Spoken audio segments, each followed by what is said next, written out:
Hey, Nick here. Another fabulous video about taillight sockets and how to fix them. So, taillight sockets, 1157 bulb. These go bad. They get rusty inside mostly. That's the biggest problem. The contacts, these things, they get rusty. This is what they look like out of the socket. 4, 5, and 6, but even 61s, 2s, and 3s are the same, basically, I think, with this part. I don't remember, but they're similar, yeah. Anyway, anything that has an 1157 is going to look like this. An 1157 bulb, a double filament bulb, right? Which is what the 64, 5, and 6 Thunderbirds use. Okay, the double filament bulb, 1157, brake light and turn signal and tail light. So I'm going to show you how to fix these. So you take your taillight assembly off, take the lens off, blah, blah, blah. You can pull these out of here. The factory tapes them. I take the tape off. See here, you can unwrap it or you can cut it off, right? Then this can kind of bend up, you know. And then you can take a pair of pliers, right? And you grab it. Now I've already loosened this one up, but it's just, you just grab it with the pliers and you turn and you pull up.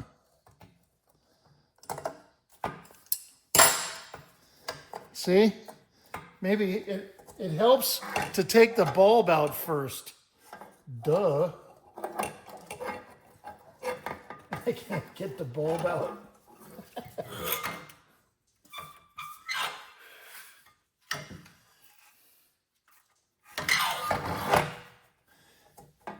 Okay.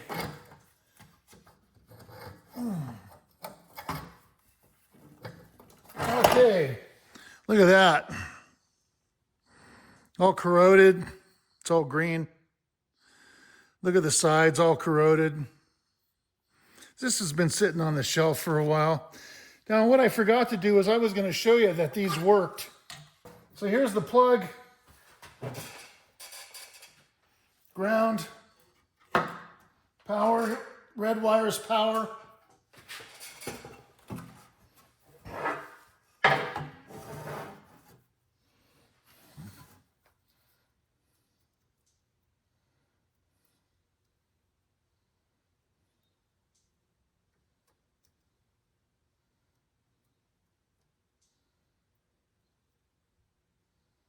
Now that one's not working because it worked a minute ago.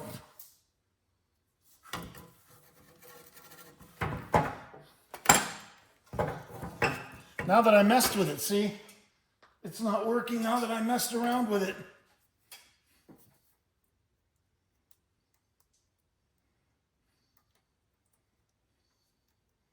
But it should, the tail lights should work. And they're not. Anyway, it did a minute ago. Sorry. See there you go. There's another problem. You take the bulb out to change it. It doesn't work when it goes back together again. The sockets are bad. There's no question about that. So you pull them out like that. Okay. It's gonna piss me off. Okay. Oh, look at it. I forgot to take the bulb out again. Okay. Bulb. So, then you say, well, I don't have any new parts for that stuff. Yeah, you do. First of all, inside there is this. And you can get these, O'Reilly's Auto Parts store, right there, which is this, okay? And you can pull the center out of it.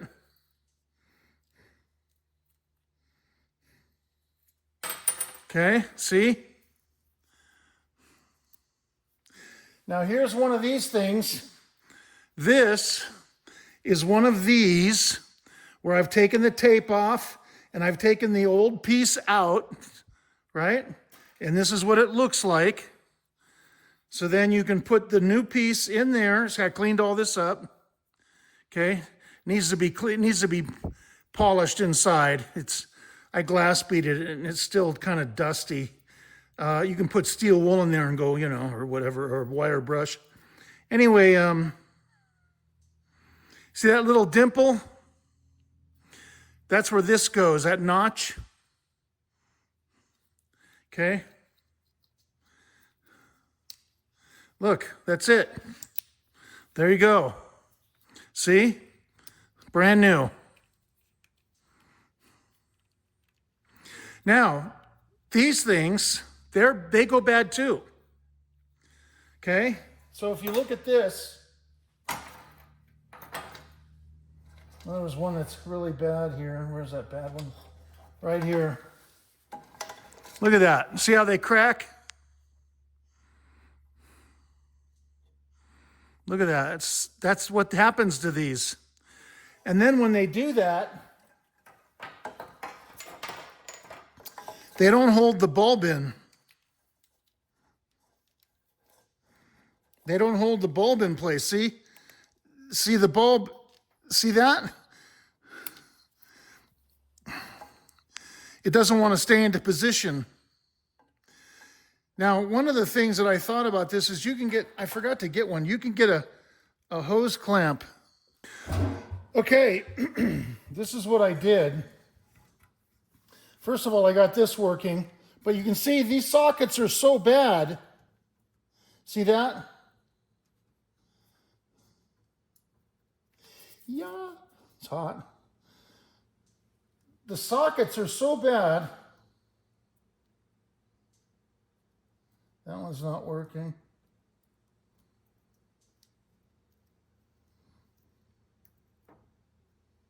Okay.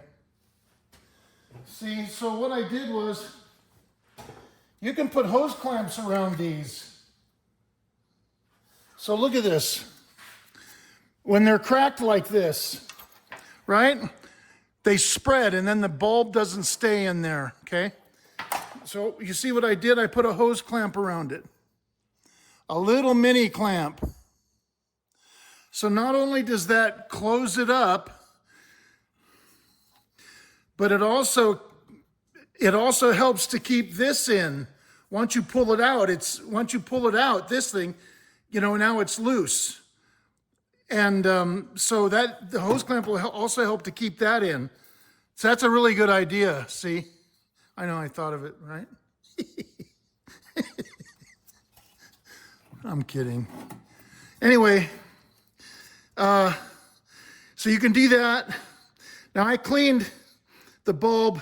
I didn't clean the socket, but I cleaned the bulb to make a better contact.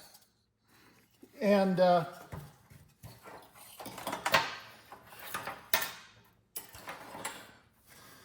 it worked.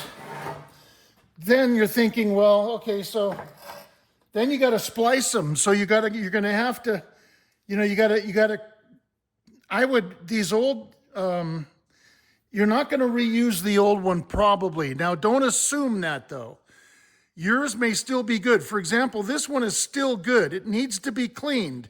So you can put this in a solution of water and baking soda, let it soak, or put it in a solution of that blaster stuff that I have, let it soak in there, right? It'd take all the corrosion off. Okay, this one is still good, but this one is brand new, okay? And it was not very expensive. 85803, right? 3/4 inch double contact socket. Zocalo de doble contacto de Uno, nueve.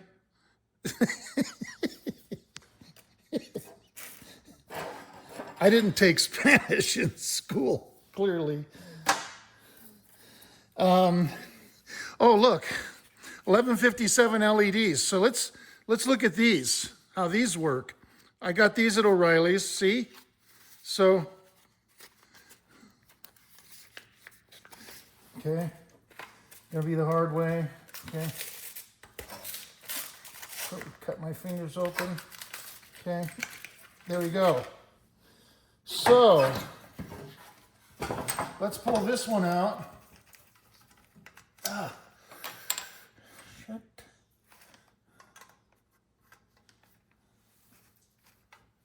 Okay, let's see how much brighter that is. Probably a lot brighter, you would think.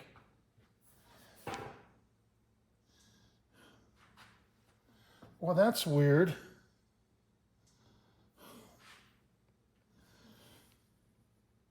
It reflects down onto the bottom. It doesn't shine from the top. And as you can see, this one's bad. See that? That's weird, huh? So in order for this to work, the chrome has to be good. So this one is bad, like all of them mostly. This can be repainted. You get that chrome paint, and you can clean these and then paint them with that chrome paint, right?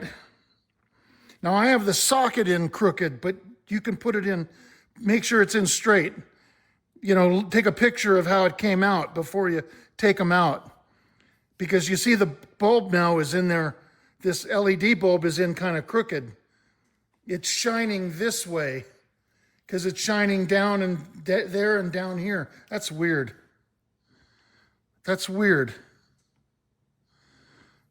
But it's much brighter. This is white. And you can clearly see white and yellow. This is white and that's yellow. Okay, cool.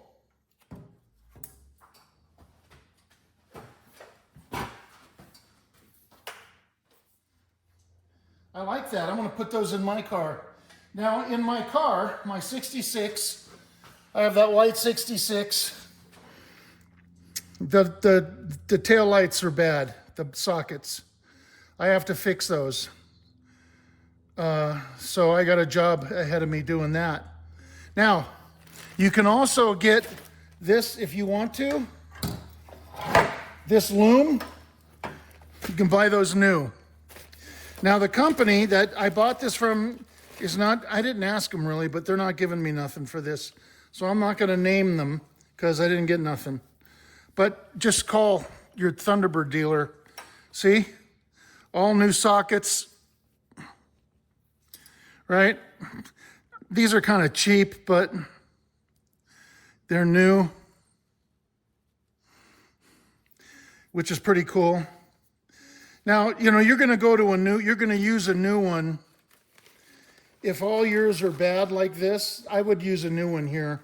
I wouldn't repair those. You got to do all this work. You might as well just put a new loom in it, you know? Now, in case you're not doing that, see, I've got, these are good used ones. These sockets, come on out of there.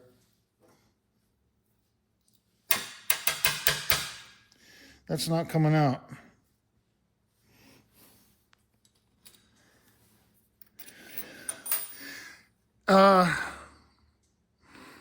I think you can find these on eBay somewhere.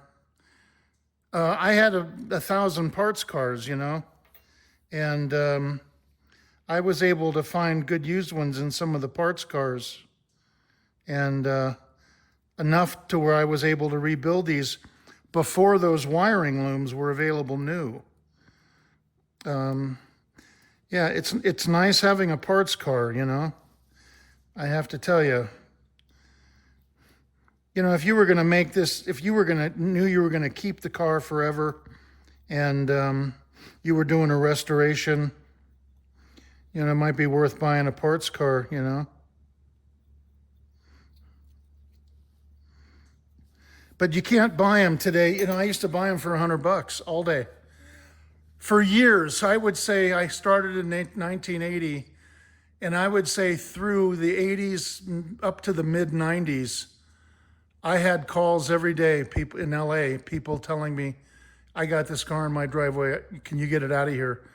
Every day, all the time. I passed up, I had no room to store 1,000 cars. Oh shit. I had no room, so I passed up on so many of them. I regret that now. I wish I had a place that I could have kept them out in the desert or somewhere. Live and learn, right? Today they're worth a lot of money now. You can't hardly even buy a. You know, people want $3,000 for a pile of shit that doesn't run and it needs a full restoration. And don't pay that. You know, it's way better to buy a car that some guys put his heart and soul in it, and then he's got to get rid of it for nothing. It's unfortunate that this guy's going to lose money, but that's the car you want to buy. The one where a guy's put a bunch of money into it, and then he's going to sell it for a loss. Don't buy a pile of shit and then think you're going to restore it and make and get ahead. You're not. In most cases, no matter what you do, unless it's a unique car, you're not going to get your money back. So anyway, there's my spiel. On these taillights, okay? I hope you liked my video. Subscribe if you have not. Oh yeah, one other thing. You know, I know I haven't made a lot of videos lately. You know, I finished the Thelma and Louise car, and I'm getting older, and I've got some other things going on. You know, we're raising our granddaughter now, and that was a life-changing thing. You know, you have to devote all your time to that. That's a problem. It's in this sense, you know, I don't have the time to do all the videos I wanted to do. And you know, the videos are few and far between. I went ahead and did this video. I know it's been a long time, so I thought, you know, I've wanted to do this video for a long time, just never got around to it. And now I have. So here it is. All right. Like, subscribe, comment. If you don't like that other guy's video, bugs are going to crawl on your face. What a bunch of shit. Okay. Thanks a lot, man. Bye.